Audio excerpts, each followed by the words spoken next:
Местните избори са най-важни, защото няма добра държавна политика без добра местна власт.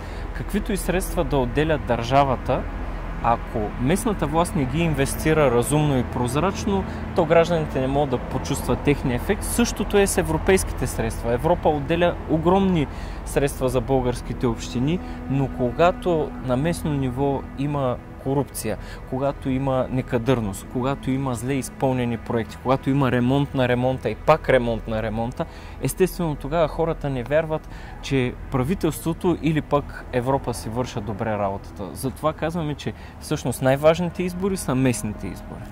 И затова е важно всеки един човек да гласува, защото гласувайки от една страна намаля тежестта на купения вод и от друга страна носи отговорност за това кого е избрал. А от управлението на една община зависи как се развива един град. И когато общината е прозрачна, ефективна и в полза на гражданите, тогава можем да кажем, че Габрово може да бъде истински европейски град с бъдеще и децата ни с удоволствие да остават тук. Напълно убеден съм в това. Купуването и продаването на гласове е престъпление.